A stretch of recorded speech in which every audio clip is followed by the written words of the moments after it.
vous a peut-être échappé qu'en novembre 2012 s'est tenu le grand sommet économique Europe-Asie. Il s'est tenu au Laos.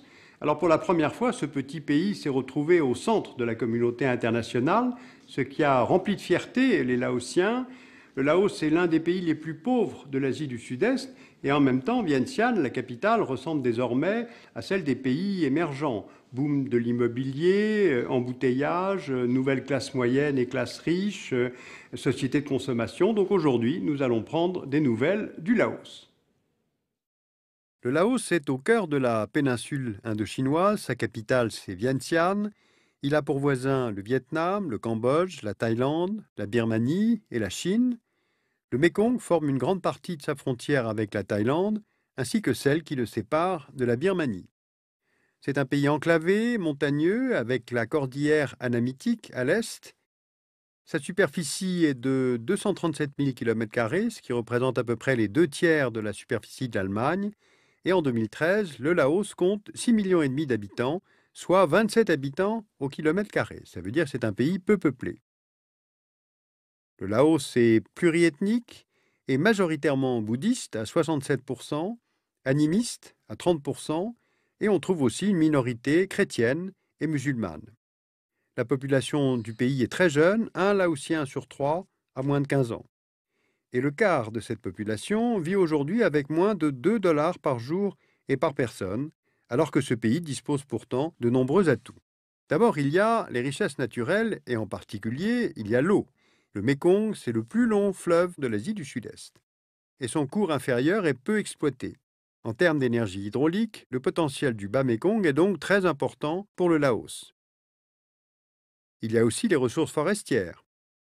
La forêt couvre environ 40% du territoire laotien.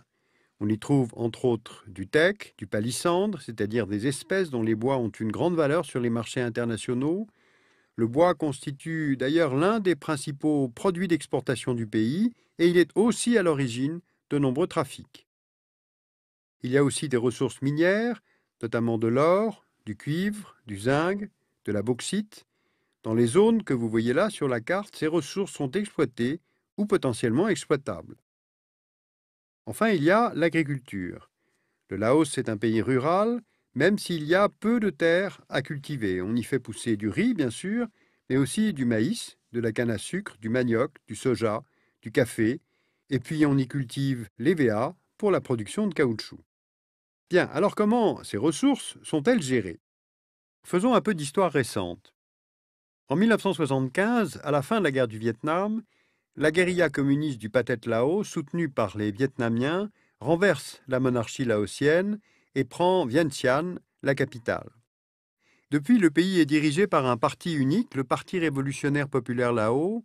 C'est aujourd'hui l'un des derniers États avec une idéologie d'inspiration communiste. Après une courte période de collectivisation, la République démocratique populaire Lao s'ouvre à l'économie de marché à partir de 1986 et on assiste alors à un début d'entrepreneuriat privé et à l'accueil d'investissements étrangers. Cette stratégie de développement, modelée sur celle du frère vietnamien et du grand voisin chinois, va de pair avec un contrôle politique strict. Liberté d'expression encadrée, aucune dissidence tolérée. Dans les années 2000, on assiste en parallèle à des restructurations d'entreprises d'État et à un renforcement de la gestion des finances publiques.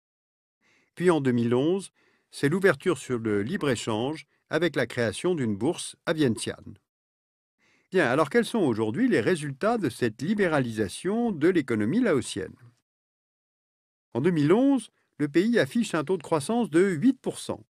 Et selon les prévisions de l'OCDE, sur la période 2013-2017, la croissance moyenne annuelle s'élèvera à 7,5%, soit le taux le plus élevé de l'ASEAN, l'Association des nations de l'Asie du Sud-Est. Regardons ce graphique. Le revenu national brut par habitant est passé de 310 dollars en 2001 à plus de 1000 dollars en 2011. Pour la Banque mondiale, le Laos appartient à la catégorie des pays les moins avancés et les autorités laotiennes souhaitent accéder en 2020 au statut des pays à revenus intermédiaires. Et d'ailleurs, le président de la République et chef du parti a défini pour cela plusieurs priorités. Assurer une croissance soutenue de 8% par an, d'ici 2015, diminuer la pauvreté, en la ramenant de 24% à 10% de la population, scolariser 100% des enfants dans le primaire, c'est-à-dire remplir le deuxième des objectifs du millénaire pour le développement, et enfin poursuivre les réformes économiques. En février 2013, le Laos a été admis au sein de l'Organisation mondiale du commerce. Donc, question, ce pays doté d'une telle croissance peut-il devenir un nouvel émergent en Asie du Sud-Est? Pour cela, le Laos doit répondre à la très forte demande économique de ses voisins, Chine, Vietnam, Thaïlande. C'est pourquoi le gouvernement laotien négocie ses ressources naturelles en octroyant des concessions. En quoi consiste-t-elle? Il y a d'abord des concessions sur les terres. Les entreprises chinoises ont investi dans de très vastes plantations d'EVA, notamment dans le nord du pays, développant ainsi l'industrie du caoutchouc dans cette région, aujourd'hui économiquement sinisée. Par exemple, la ville de Boten, sur la frontière sino-laotienne, est une zone économique spéciale.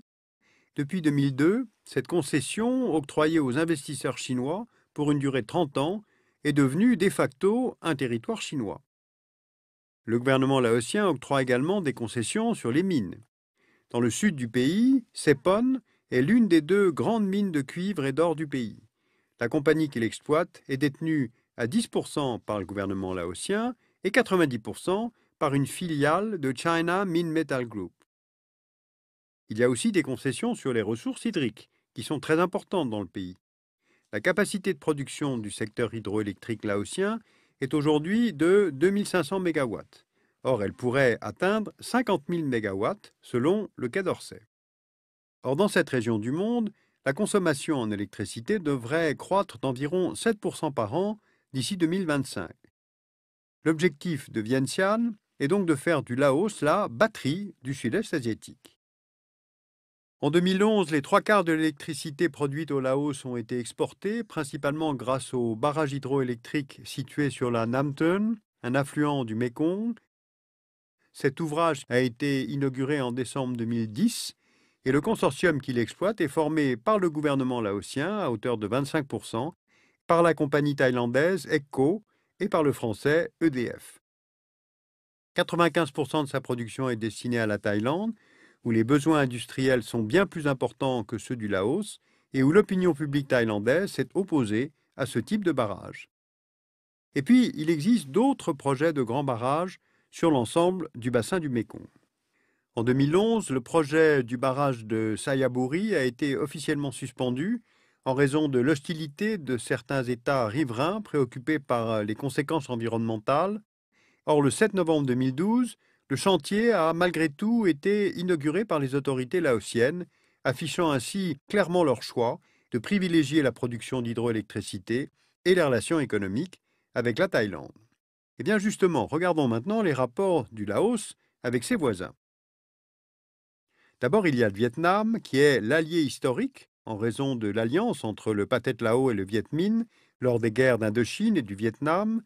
Entre 2005 et 2010, le commerce bilatéral a connu une croissance annuelle moyenne de 24%. Autre voisin, la Thaïlande, avec qui les échanges commerciaux sont aussi extrêmement denses. Les relations bilatérales s'améliorent entre les deux pays depuis le rapatriement des réfugiés Mnong installés en Thaïlande, notamment dans le camp de Huay Nam Khao. Je vous rappelle qu'en 1975, les Mnong avaient fui le Laos en raison de leur soutien aux Américains pendant la guerre. Et puis enfin, il y a la Chine. Aujourd'hui, elle investit massivement au Laos, notamment dans les infrastructures routières. Les grands axes, effectivement, dans ce pays sont peu nombreux. C'est pourquoi Vientiane cherche à désenclaver le pays en le reliant au nord à la Chine et au sud à la Thaïlande. Si on regarde maintenant le réseau ferroviaire, il y a aussi un projet de ligne à grande vitesse entre Kunming et Vientiane qui permettra de mieux relier le Laos à ses voisins. La Chine investit aussi dans l'immobilier, dans l'énergie, le secteur minier, le caoutchouc, le secteur hôtelier.